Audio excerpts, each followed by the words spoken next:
Then the other text I wanted to just pass along. The lovely Christy is 100% out on any Andrew Wiggins trade. She got very, very upset. She said, hold on a second. You guys have been talking about Warrior trades for a while now. When the hell did Andrew Wiggins get tossed into this mess? You keep that name out your mouth. Well, sorry, lovely Christy, but if you really want to make a trade, he's going to have to be a part of the trade. You're not just going to send Poole, Kuminga, Moody, and your first-round pick and get anything of value for that. I don't know if I agree with you. Like, Poole's got... And you're between a rock and a hard place now because you can't go home. And Dibs, you're right. I don't live with her. I can go home. I might be staying at home. But anyway, there's no couch in your future. I can't go out to dinner. Yeah, but if anyway. word gets out that I'm ordering dessert, your boy's on the couch for sure tonight. I love that you're saying on the radio, if word gets out. Well, word won't get out. Word's out. Word's only out if she is listening to the radio and she's got not. a 9-month-old baby. If she's listening to the radio right now, she's not parenting our daughter. Obviously, you have not purchased any AirPods for her. But anyway, point being is she listens to other stuff. My angle on this would be I would hate Andrew Wiggins to go because, as I just detailed, I'm a huge fan. I think that you need to listen, but I also think there are trade possibilities that don't include him. I mean, there are trade possibilities that are just Jordan, like just Jordan. And that's it. And just Jordan. Yeah, I like the Toronto one we threw out earlier because there's been the Boston trade that you threw out. You had the Kevin O'Connell. I say O'Connell, not knowing if it's O'Connor. Yeah, it's O'Connor every time. Yeah. Whatever. Kev. Our buddy Kev had a trade. Way, we got something from Kev on Bob Myers, but go ahead. And also the Toronto one that we threw out early on with AJ Anunoby and getting Pascal Siakam, whatever we would get back. So I'm sorry, Christy, but if you really want to make a big move and make a big splash, your boy K-Wig, he's got to go. I don't know if it has to be that, because do they need to make a big splash? And the reason I bring up what she said is that's the feeling I'm getting from all kinds of Warriors fans. Wiggins is off the table. I'd say it this way. I'd hate to deal him. I'm not saying he's off the table. He can't be off the table because you've got Steph Curry. And if there's a deal that makes it better for Steph, you got to be open to it. But let's hear from some of the listeners. Jay in Oakland. You're on with Willard and Dibs. Hey, Jay, what are you doing? Trying to get through this Concord traffic. Man, that's early. It's only 3:30. You're already in it. Okay. What's up, Jay?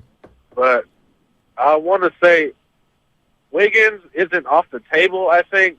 I wouldn't want to trade him, but I would listen. And if I had to choose, I'm trading Poole because I'd rather have a defensive player who can play offense than an offensive player who can't play defense. And I'm not convinced that the Warriors are done winning with what they have. Somebody needs to tell Looney to get a shooting coach and develop a 10-footer, and we'll be fine. You know what's wild, Jay? First of all, I think you make a really good first point. I don't know. I think the Looney body story over the years, Looney can shoot. He doesn't anymore, and his body doesn't allow him to move. But we've talked about this. Go back and look at Kevon Looney's college tape. That dude is dribbling into hitting three-pointers. Sure. He was. He was. First of all, it's a college three, which is shorter than the NBA three. But he's saying just develop a 10-footer. He's not developing a 10-footer. He had one. I'm going to borrow from your good friend Matt Steinmetz and say a 28-year-old in the association is not going to suddenly develop a wetter. He's not going to suddenly have a mid-range shot. Guru was saying earlier, he needs to get a half hook, a jump hook. That's not going to be, come on. He does not elevate. He does not jump off the ground. The guy gets 20 rebounds in a playoff game by not jumping. Right, but they leave him at the free throw line. So, he occasionally will shoot it. I think the guy can shoot, actually. I think that the Warriors have decided that they can get a better shot than that. But I don't think I hate that idea that Kevon Looney be a little bit more aggressive in terms of scoring. I don't hate that idea going forward. I don't know how realistic it is. I don't hate it, but if you're looking at any offensive possession and you've got Steph and Clay and Jordan Poole and even Draymond Green and Wiggins on the floor, there are at least 7 to 11 better options than, hey, Kevon, why don't you fire up a 12 or 15-footer? It's just not the best shot for your offense. No, I hear you. I think that there are times, though, where he gets left.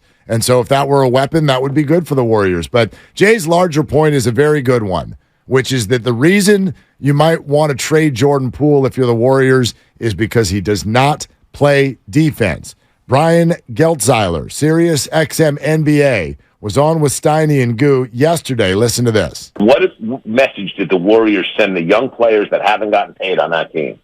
Offense is all that matters. Because the second best player on our team and our best defensive player in that series, Andrew Wiggins, got a $28 million a year extension, and we paid Jordan Poole $35 million a year, who was a one-way player who was not playable for big chunks of time during the finals. Now, if you're Moody and Kuminga, and even to a lesser extent James Wiseman is not there anymore, are you really going to bust it on defense when you know your path to getting the paycheck that you want to get, and to, as the kids like to say, securing the bag, okay, is going to end up being that path is through shots and stats. The Warriors just showed you that by paying Poole what they paid him and paying Wiggins what they paid him. And it's made a problem with getting through to the young players to let them understand the importance of being good defensive players. And that's part of my point. Shipping Poole out, doing what you have to. Who cares if you get anything back? You got to get rid of the money anyway. Shipping Poole out will put you in a spot where you can reset the mindset of those two really good, promising young guys you have in Moody and Kuminga, and let them know, listen, guys, we made a mistake. We're not rewarding offense as much as we're rewarding defense right now because we shipped the all-offense guy out already. It's an interesting point. Yeah. It's a really interesting point. And he tucked in there. Get Poole out of there, and who cares if you get anything back? Man, is that Draymond Geltzeiler? I mean, because that's straight from the desk. Yeah, Draymond totally. Greenzeiler. That's a 2. Maybe it's a 3. I don't want to do that. The Warriors may not have a choice. I don't know how that makes them better. Makes them better defensively, but then you don't have enough offense. They needed Jordan Poole when they won last year. Right. They needed him. At times, yeah. His offense, they needed him. His offense was big, but they needed him until they didn't need him. And they didn't need him in games 5 and 6 of the NBA Finals. They didn't really play him that much. And so, he came off the bench and he did a little bit, but do you still need him? Depending on which player you get back, do you still need Jordan Poole? That's the question. Yeah, I don't know. I mean, what are you getting back? I mean, who is going to have the ability to come off the bench and give you 15 to 20 points? It's a very fair question. D in Oakland, you're next up on Willard and Dibs. Hey, D, what are you doing? And I'm out here chilling. I can't believe I'm listening to Dilly and Willard. I can't believe that. Why can you not believe that? So I followed Ryan Covey over to the station a few years back because he was on at night, and then I left the station on, and in the morning time, I heard Dibs. I was like, what's going on? I remember when Dibs used to be over there with Thank you. Back in the day, and it was amazing. And now I'm like talking to you cats. It's pretty cool. Well, we think it's pretty cool that we're talking to you. Right. So yeah, okay. Hey, y'all was talking about getting rid of Andrew Wiggins, and I look at it like he was kind of an injured player coming back. I kind of look at it like that, and he wasn't fully himself. And so next year, I think that Andrew's going to be really good coming off of what happened this year. And I don't know, like you were talking about trading for LeBron or somebody else. I don't know if whoever you're going to bring back is going to be better than a good Andrew Wiggins. Here's what I don't see it. You know what, D? This is interesting. Thanks, it's interesting, D, when you say a good Andrew Wiggins, because how often do you get a good Andrew Wiggins? And I'm going to give you a little Radnich because you referenced it. Very good. Very good. Andrew Wiggins is the type of player that drives every other market nuts. Yeah. Not us. Well, yes, us. Oh, not really.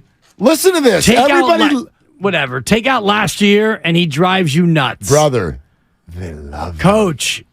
They love him. They love him because he led you to a championship. They love him. But it doesn't mean, and again, he's off the table. Do you want to talk about the past? He's off the table to most people. For you? No, not for me. Not for me. Well, then. I'm telling you, everywhere I go and every conversation I have, and you sat next to me when I went through a trade idea just for fun, throw out some names, and the second I said Wiggins, the people started to boo. They were gooing. In a wine bar. Yeah. Raise your hand if you've been booed in a wine bar before. You sure have. Because I have. Yeah. I'm telling you, Like, I'm not disagreeing with you. Right. I'm telling you what's going on out in the streets. Well, I'm telling you. They're saying that Wiggins is a no, and they're hanging up. Well, then you're not going to be able to make your team better, in my opinion. Okay. And I'm going to tell you this from a guy who's been in contact with the other 29 generals manager. And you're not taking the Warriors' detritus, and you can look that up if you need to. I do. You're not taking the Warriors' debris and saying, oh, yeah, here's Anunoby, here's Siakam, here's LeBron James. You're not getting LeBron James unless you part with something that actually is good. I don't think that Rob Pelinka is going to give up LeBron James for Poole, Kuminga, Moody in a pick. He's just not. Remember now, when we bring up different trades, the LeBron one would be different. Rob Pelinka's not giving up LeBron James at all. If LeBron goes anywhere, because LeBron gave up LeBron James. True. LeBron's not going anywhere he doesn't want to go, and he's not being traded unless he wants to be traded. And if he tells you got to send me to the Warriors, that puts Pelinka in a situation where, to some degree, you have to take what you get. I mean, that's in a way, yes. In a way, I know you don't have to give him away, but you could play hardball and say, "No, LeBron, sit out the year if you want," and that would be. I mean, honestly, right? Because wouldn't you be smarter though to actually, especially someone who's about to be 39 years old, to get some assets for him, for sure, even if it's not every asset that you want. But I think when you're looking to get assets off this Warriors team right now, the most valuable asset is Andrew Wiggins, based on what his contract is and the fact that he's an all-star. Number 2, Jordan Poole. He's a younger player. He could be a superstar, and his contract is not terrible for a player who is a frontline guy. After that, you could say Kuminga is number 3, and then maybe the draft pick this year would be number 4, or Moody. In terms of tradable assets, we're taking Steph, Clay, Dre, and Looney off the table because they're not going to be traded. Correct. So for me, Andrew Wiggins, if I'm an opposing GM, Andrew Wiggins is the number one thing that I would want. Right, although it might be the number one thing that the Warriors don't want to talk about. I have no idea where they're at on that. I certainly, as a fan, I would much, much, much rather he's here than not. Of course. But what's fascinating is what you just brought up a second ago, which is the fact that Andrew Wiggins, I don't know if it's just last year's playoff performance. I mean, how many other markets would love a guy this much who has a reputation for only playing hard some of the time and like left for 2 months and nobody knows why? And this is this is not a criticism. I actually kind of like this sometimes about our market. We are a little bit more trusting. We are a little bit less cynical, I think, than some others. But if you do Andrew Wiggins things in Boston, in New York, in Chicago, they're mad at you. And we are over here like, he is off the table. He's ours. You cannot have him. And you're like, wow, what is it that Andrew did that created such a connection with the audience here? Last May and last June. I get that. But Jordan Poole did that too. Now, Wiggins was way better. Whoa.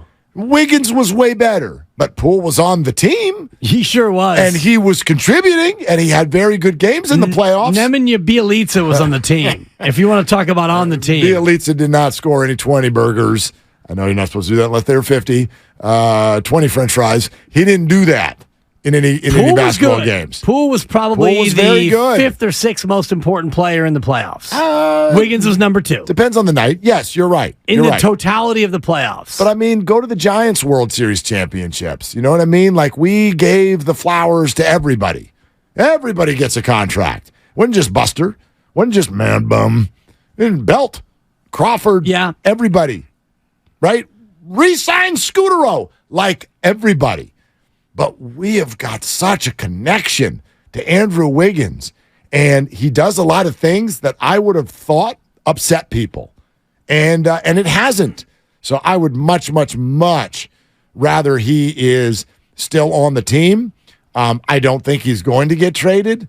But I don't know what's going to happen when the Warriors pick up that phone. I have no idea. I think that if you don't trade Andrew Wiggins, whatever trade you make is going to be much more of a middling deal because Jordan Poole, we've talked about it.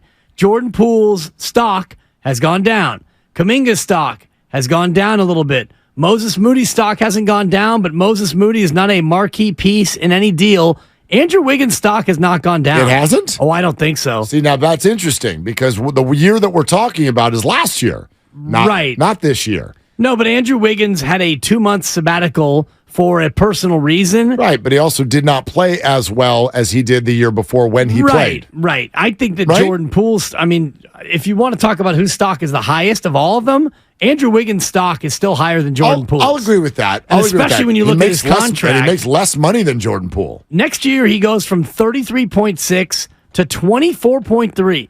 So if I'm another GM, an opposing GM, and I look at Andrew Wiggins at 24.3, I'd rather have that than I would Jordan Poole at 27 or 28. I agree completely. I agree. I'm not saying that's inarguable, I believe.